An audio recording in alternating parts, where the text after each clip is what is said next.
When I was younger, my father would often tell stories about his life before we were born. One of the stories he would tell is how he used to be a very wealthy businessman. He ran a very successful appliance store business years before I was born. He had a big house in a gated neighborhood in Makati.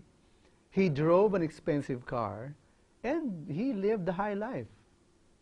Pero nagka-problema yung business niya and his business went bankrupt. He lost it all. His house, his car, everything he owned. And with no place to go, napilitan ng tatay kong makitira sa biyenan niya sa Bulacan. And for my father, that was the lowest, most humiliating point of his life. That misfortune almost broke him. He felt like a failure and he didn't want to be seen by his old friends. Nahihiya siya. Wala siyang mukhang maipapakita. But with the help of my mom, my dad was able to regain his bearings and he was able to get back on his feet and start all over. Eventually, he rebuilt his career. I experienced something like that myself when I lost my job many years ago. I physically and mentally burned out and I had to resign from my marketing job. I had to give up my corporate career. But my experience was nothing compared to what other people I know who went through major financial losses due to bankruptcy.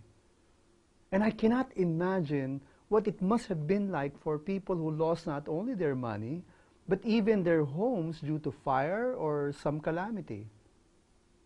One thing I understand though, losing the things we value clarifies many things in our head.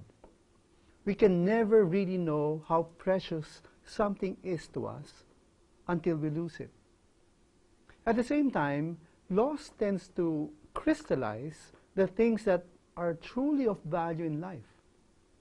We tend to treasure the things that we aspire for, and even the things that we have that we place so much value on.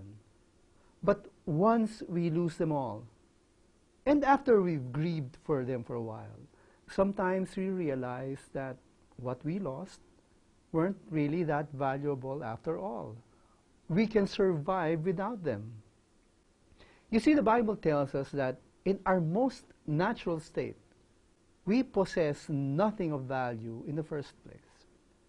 Consider this reflection by one of the most unfortunate persons who ever lived, Job. Job lost his children, his flock, and all his wealth. He even lost his health. But after losing them all, this is what he said. Naked I came from my mother's womb, and naked shall I return. The Lord gave, and the Lord has taken away. Blessed be the name of the Lord.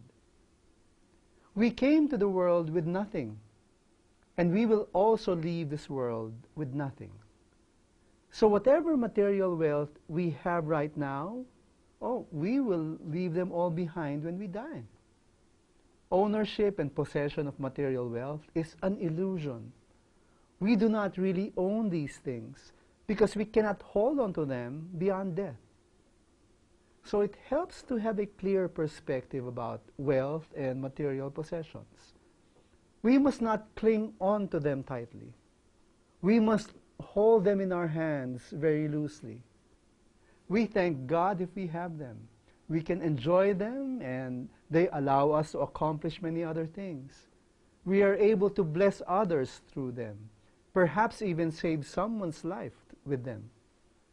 But unfortunate situations can happen and we can lose whatever material wealth we possess. I know how painful that can be. It can be gut-wrenching to see the things you've worked hard for being taken away from you. But no matter how painful the loss may be, somehow we survive.